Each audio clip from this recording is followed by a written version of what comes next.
Well, good morning, everybody. My name is Stephanie Shapiro, and on behalf of the Corona Chamber of Commerce, I would like to welcome you to our business briefing today. We're very excited that you were able to join us.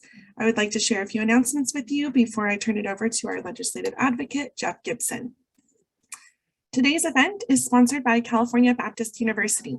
Cal Baptist is one of the top private Christian colleges and universities in Southern California. They believe education is multidimensional and should extend beyond the classroom. With the wide range of academic options that are offered, they help you explore and get a better understanding of your life's purpose. Thank you, Cal Baptist University, for sponsoring this meeting. I'd like to remind you to please use the chat feature today if you have any questions for our speaker or you have questions on any of the topics that are covered today, and our chamber host will ask them at the appropriate time. That's Anthony. He'll give you a quick wave. All right, now coming up next, not this Monday, next Monday, November 8th, we are excited to share that our next series of Coffee with an Entrepreneur will feature local entrepreneur Bill Stein-Kirchner. He is the founder and co-owner of Stone Church Brewing Company right here in Corona. He is a retired Army colonel, and he's also the founder of the Amber Waves of Grain Brewing Festival. This event is open to the public and it is offered for free to all to attend in partnership with the City of Corona. We will also stream it on Facebook Live if you're not able to make it in person. You'll notice the link on your screen where you can find more details, including start times and how to save your spot. We hope to see you there. On Friday, November 12th, we will be honoring all active duty reservists and retired military personnel with a salute to the military. This is part of our monthly Good Morning Corona program, and we are just so elated to have this, this opportunity to thank those who have served our nation and are currently serving. It is free for military to attend.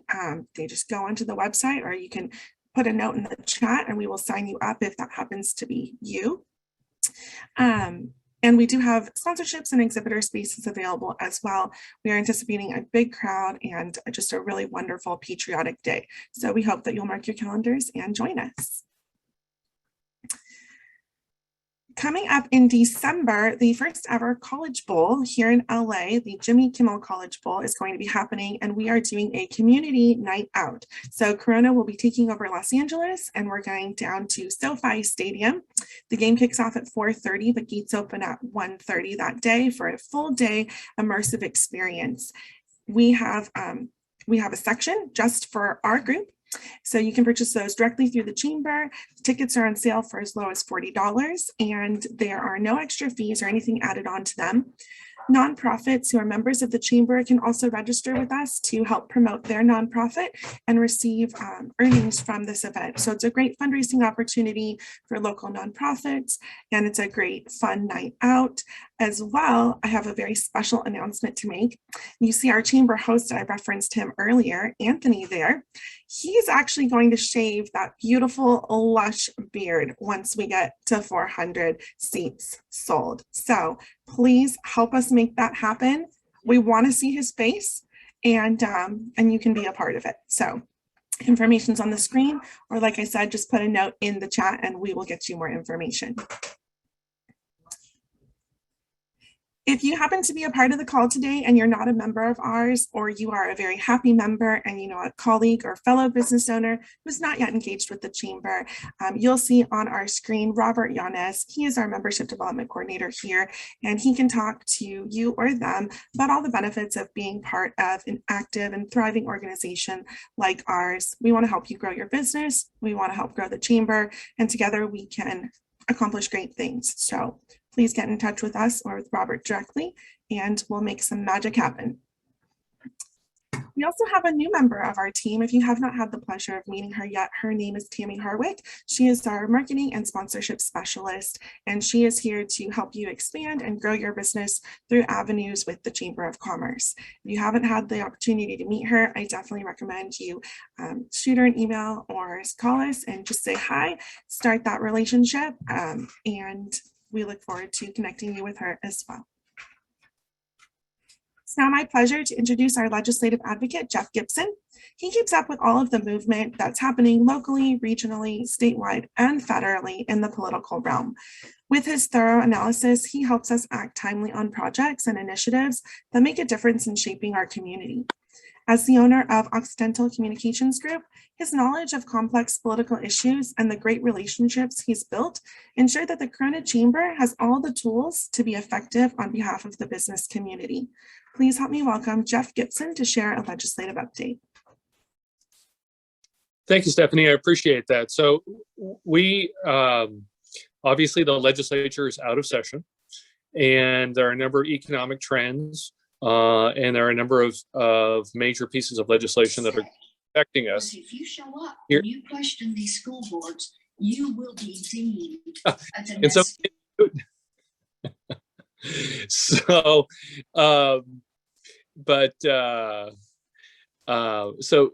one of the biggest policy changes that has been enacted by the state government since 2018 under former Governor Brown is a realization that the state of California needs to build more housing. We have been talking about this for a very, very long time, about the need for more infrastructure to support the housing that we have and to build more housing. It is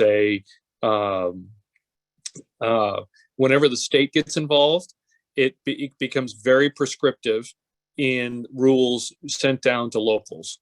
And so this is where you get into a problem where the new governor at the time, Governor Newsom, we were at the meeting, declared that we needed 3.5 million new housing units, and that by the time he left the governorship, presumably in January of 2027, the state would have produced 3.5 million new units. The state has never produced 3.5 million units of housing at any point in its history over a decade.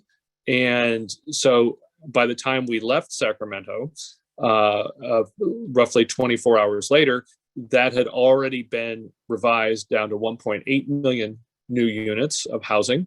And again, the state has never produced 1.8 million units of housing, either before the passage of the California Environmental Quality Act or since.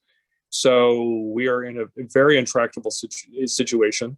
We're already about 500,000 units behind on the governor's goal, given his timeline. And so the state legislature and the Housing and Community Development Agency of the state have been passing a number of different pieces of legislation. Two are ones that you likely have read about.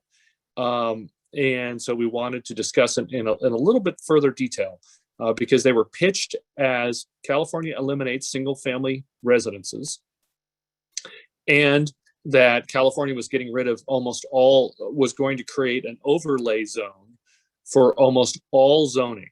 So that's commercial, that's industrial, that's any sort of use, it's manufacturing, any sort of use, so that you could actually put apartments onto that property.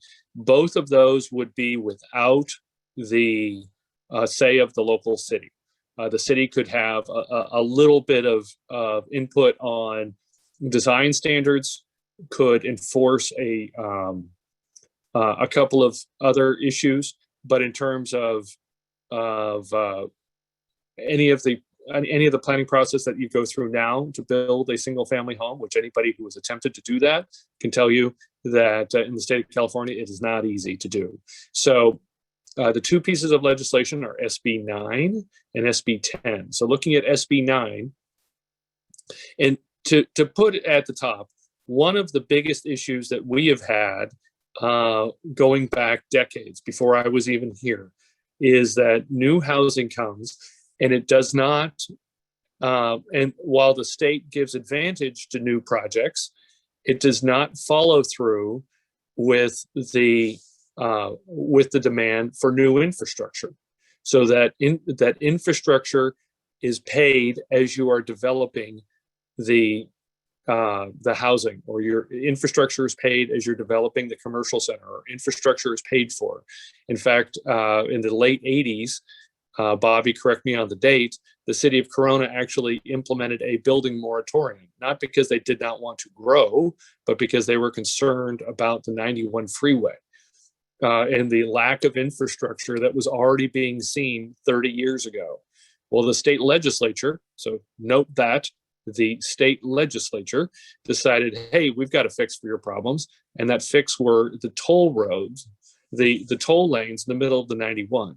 Well, the franchise agreement that the state legislature approved to fix the 91 freeway permanently was so egregious that potholes, lane drops, and other infrastructure issues, even off the freeways, could not be fixed because the toll lane agency held, or the toll lane operators held the franchise agreement on all of those fixes. So people actually died. There were 9 different deaths that occurred on the 91 freeway in the late 1990s, early 2000s, specifically because of infrastructure problems that would not and could not be fixed until the 2030. So then Mayor Jeff Miller, working with a number of different members of the state legislature, including now Congressman Lou Correa, Democrat from Santa Ana, sponsored AB 1010, which reformed the franchise agreement, allowed us to start developing the 91 freeway. And from there, we ended up with the project that we have today. Everybody who's driven the project that we've completed today can tell you more work needs to be done. So the idea that we are going to be building 1.8 million units of housing in the state of California, and we have a $76 billion surplus, and we have a budget that is roughly twice the size that it was in 2015, that we still cannot find any significant amount of money to build the infrastructure, the roads, the transit, all of these different pieces of the puzzle that make housing successful, that make people want to live in places like Corona because they can get there and they can get to their job, whether their job is in the city or outside the city.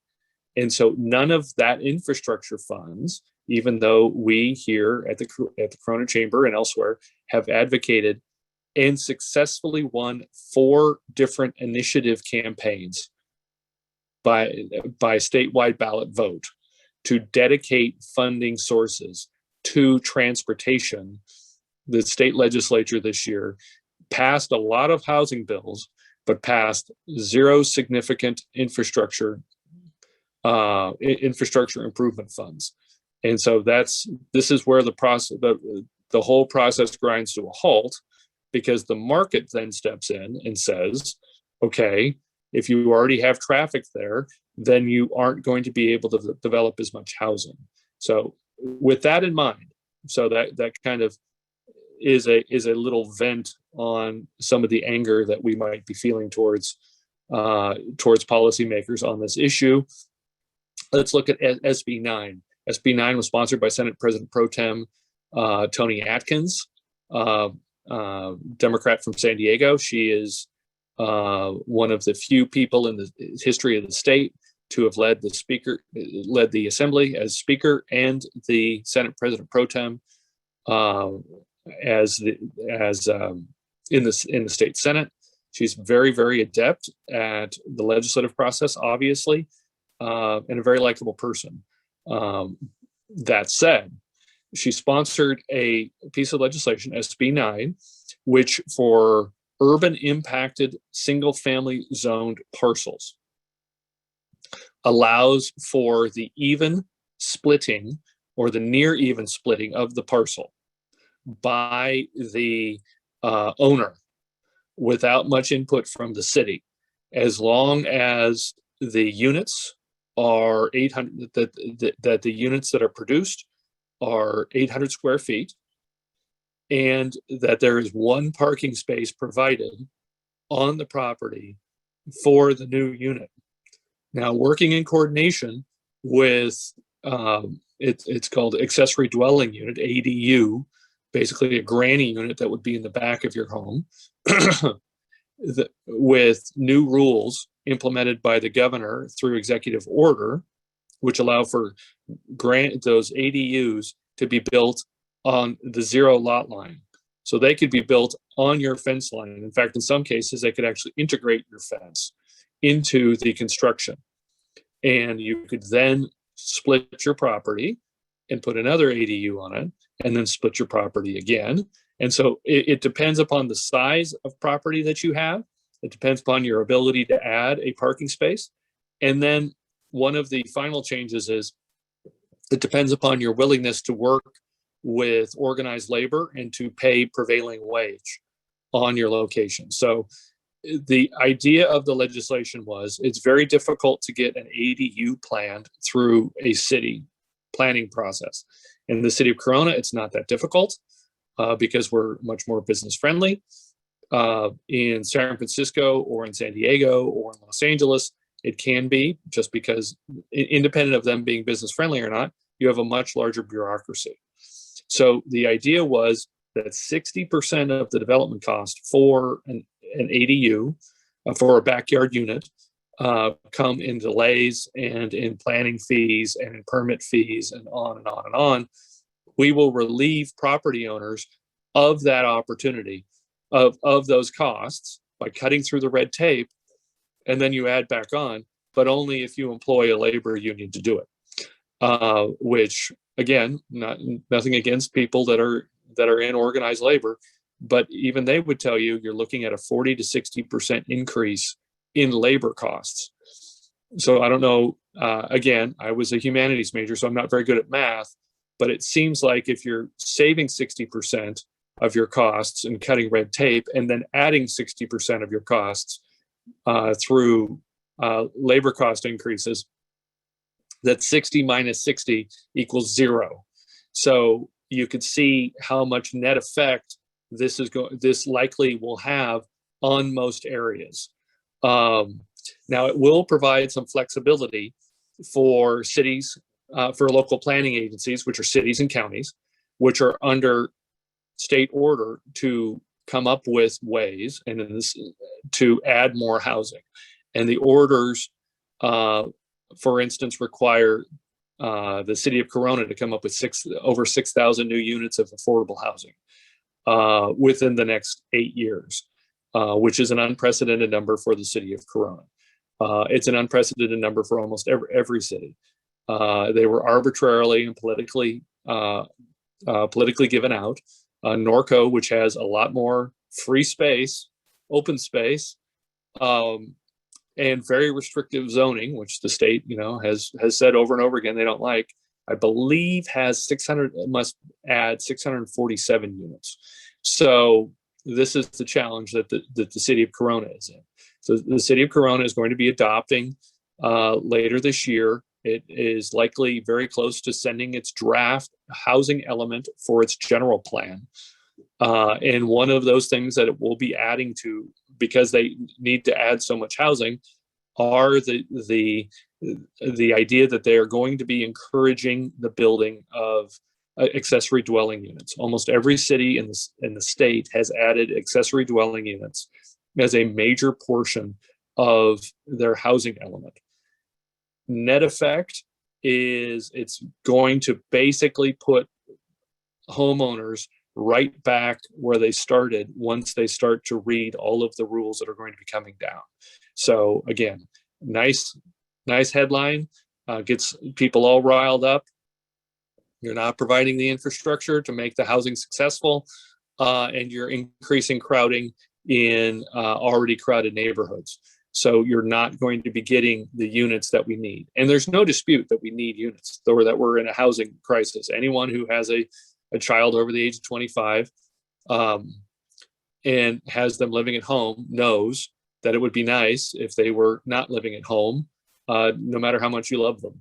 So, and that building more units and more affordable units will help them go out and start their process in life. So we all understand that there's severe challenges. It's how we get there. So the second how we get there is Sb10. And if we could go to the next slide. Let me slide over and make sure we're there. SB10. So, and again, the title today is Housing News: Pressure from Sacramento. No new roads, part 2. So we're going to SB10. So SB10 is by Senator Scott Wiener, a Democrat from San Francisco. And so just to give you a little bit of background on Senator Wiener, he has said in floor speeches that he considers garages to be evil. He considers driveways to be sinful. He believes that backyards should be illegal, and that we should stack housing throughout them. So just to kind of give you the process of where the legislation starts from. So what this does, though, is it looks at transit-rich districts.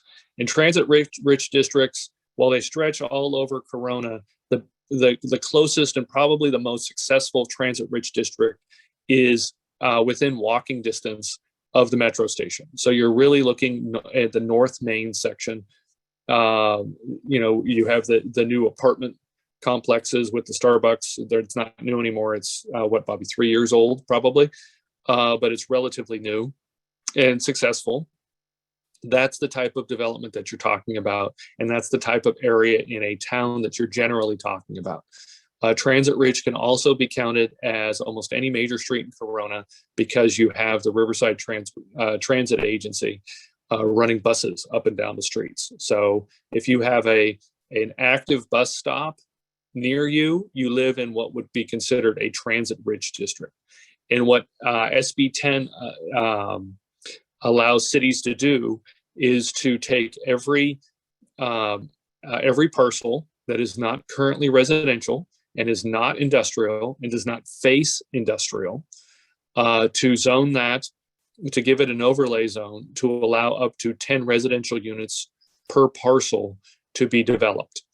Now, to give you an idea, if you look at the project north, slightly north of the metro station on Main Street in Corona, in the North Main area, has a Starbucks in it, has a series of kind of live, work, use spaces with some small businesses underneath. That type of complex. Those are the scale of complex that make it through this process. You generally don't get a lot of 10 unit parcels that get planned, just from the very nature of it. But it allows for cities who are desperate to make it through their housing element requirements to take all of those parcels, if they wish, or whatever they wish, and grant them 10 residential units, which a parcel owner could plan and move through a major portion of the permitting process without any input from the city. So the city is going to be likely using some of these capabilities in its housing element going forward. There is a risk that someone would convert their project, convert a commercial center or a retail center or something along Main Street, for instance. There's a risk that it could be converted into housing, but the idea that it would be converted into only 10 units of housing, it really doesn't pencil out. So one, I expect that you're going to be seeing more legislation in this area over the next year, because these are, from a Sacramento perspective, these are not going to be as successful as they hoped, because what I had said, you for someone to start to develop apartments in Corona, you need a much higher density than 10 per acre. It's very unusual to be able, now you could do a for sale product, a townhome or something like that. But again, that's a lot of effort to, even if you have some ministerial input from a city, that's a lot of effort to only build 10 units. And so Again, we've seen this before with a lot of different legislation from Sacramento. There's a lot of overheated press stories. There's a lot of concern. But when you look at it and you start to think, who would be developing this project and how would it be effective? Then you realize, okay, this is one piece of a much larger puzzle. So, but again, our focus is going to be next month. We're going to be looking at the platform that we use to negotiate with the legislature, with the administration, and advocate on. And transportation dollars are a real key piece of that, because adding any units, attracting anyone to the city of Corona obviously has an impact. This is why we do environmental impact reports, economic impact reports. We're very careful to do these reports accurately. And then to turn around and say, but there's no money for roads. Okay, well, that's like voting. That's like voting for a bunch of different benefits as a member of a state legislature or a city council or a member of Congress, and then not coming up with a way to pay for those benefits. I don't think anyone here, I'm just using that as just an example off the top of my head. I'm sure none of us in our professional or personal lives have ever known a politician to vote for something and have no possible way of paying for the impacts of it. But that said, that's where we are. So happy to answer any questions or comments or.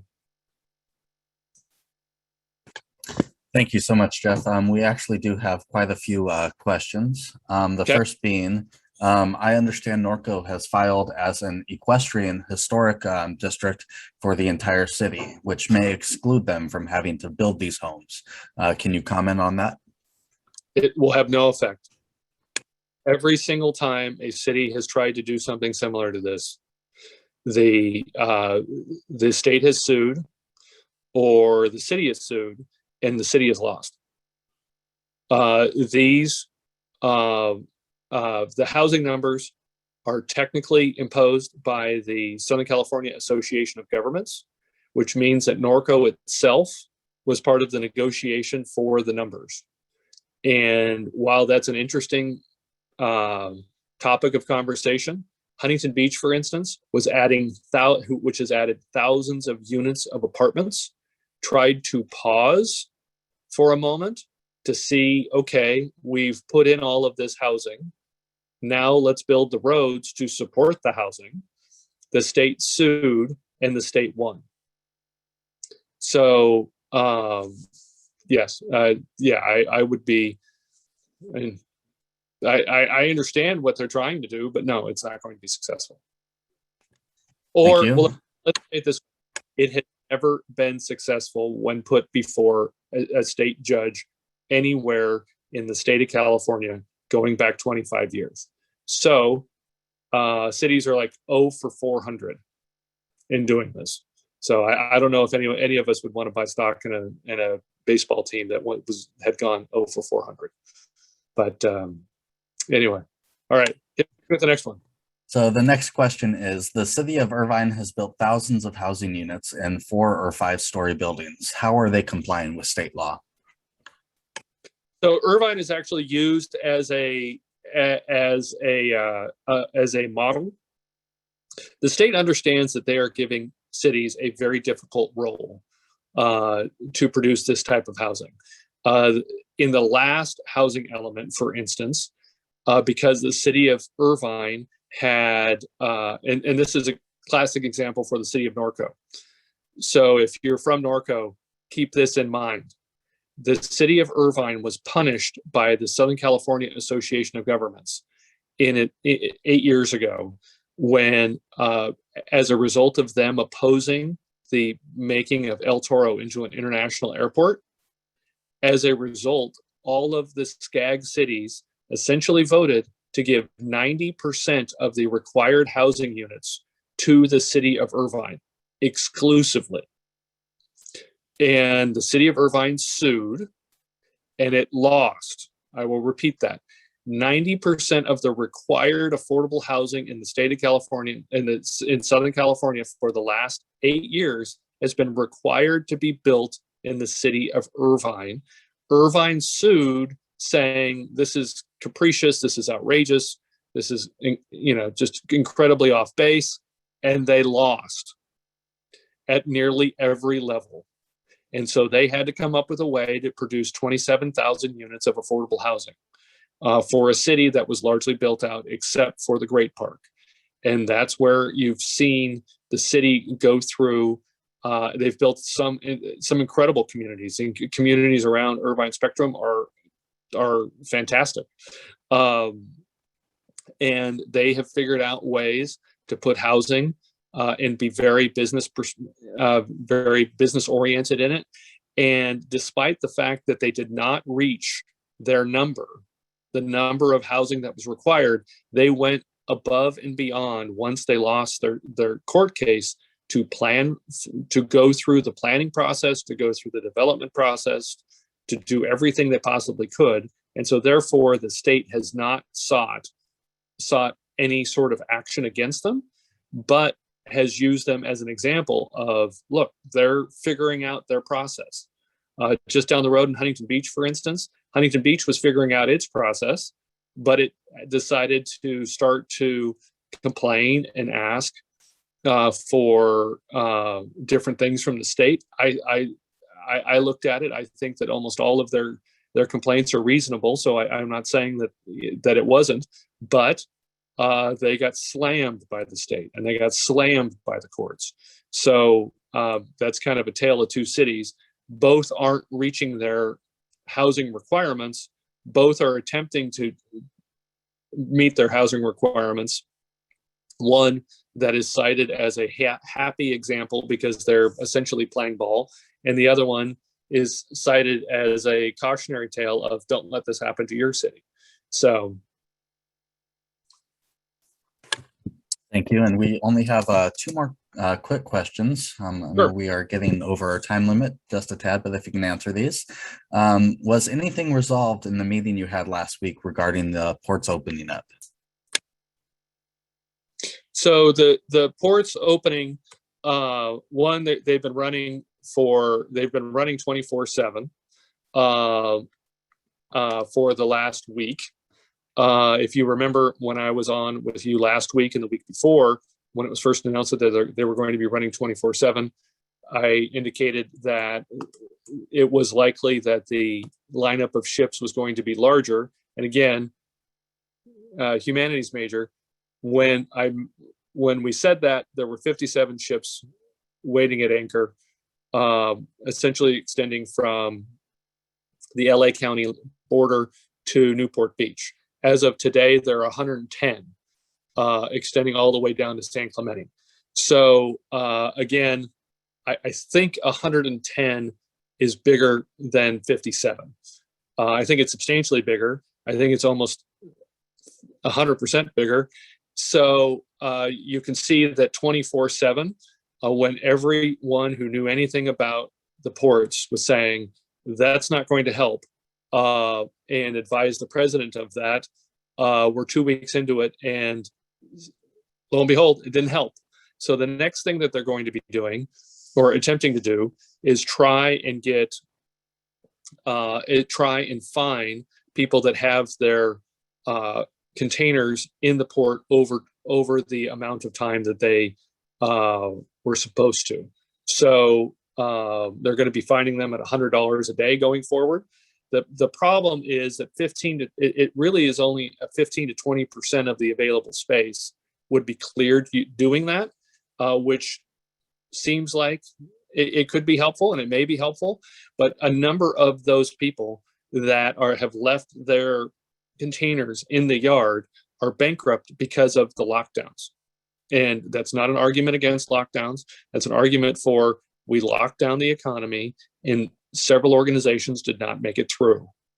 And so, for instance, if you're Kmart and you have a container sitting, who do you fine the $100 to? Kmart doesn't exist, right? Kmart is largely non-existent. So who do you find for a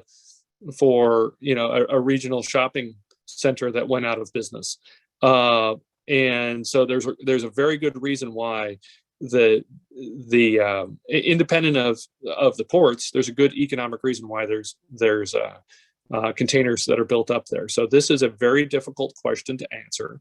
There is not available port space anywhere in the system.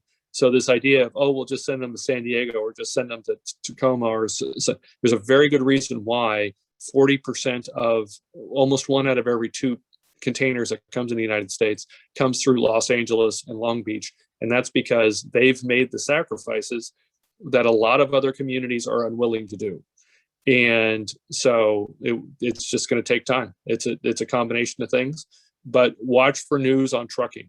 It really does come down to trucking, because trucking got hit at the beginning of last year with a number of huge requirements that have driven a lot of truckers out of the state of California. And that's a very difficult thing to look at. Okay. We got one more? Yeah, one more. One more just came in, actually. My freighter broker just notified us to expect further delays due to empty containers being shipped into the Long Beach and LA ports for handling, which is putting a bigger backup on even greater shortage of chassis. Is this being addressed? Well, so to show you how fraternal and loving the other ports are in the United States, it has come out that, lo and behold, most of the containers that are empty within the port of Los Angeles and Long Beach were shipped there quietly by other ports who didn't want to deal with it. So, and how do you ship them? Well, you get a permit from the federal government, because the rule is if the container goes to Charleston, it's supposed to come back out through Charleston. So it's Charleston's problem.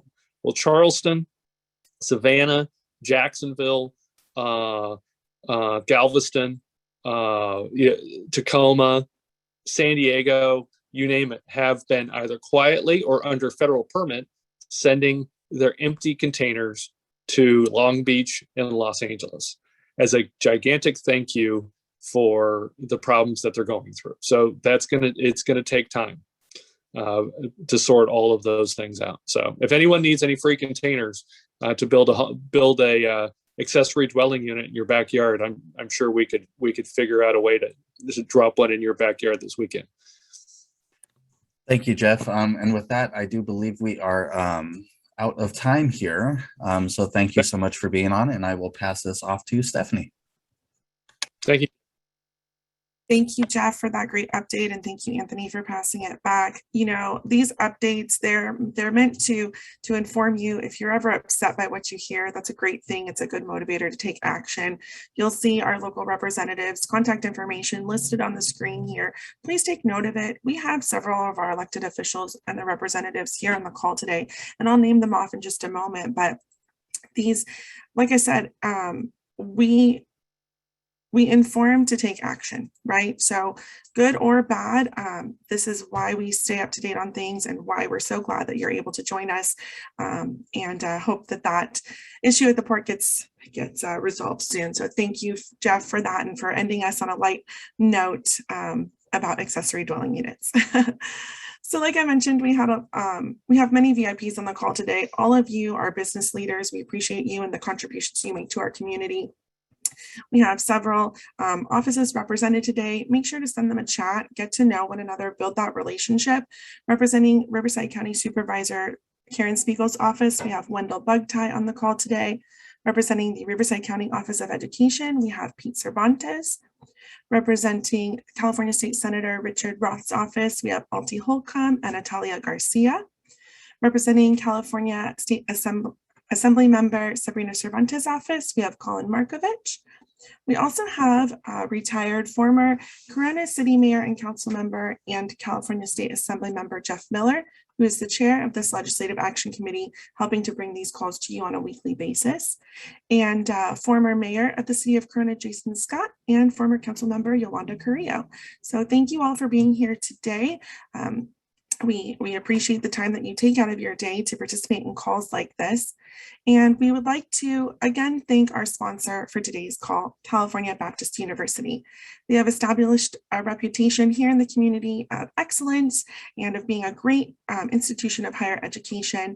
Whether you are straight out of high school or transferring from another college, CBU has a lot of great opportunities we encourage you to look into. And with that, I will adjourn us until next week. Our topic is on inflation. If you would like to sponsor a future business briefing or would like to register now for next week's session, please get in contact with us. Anthony sent you an email inviting you to this meeting, and we'll be sending you a follow-up as well for next week. Thank you and have a wonderful day.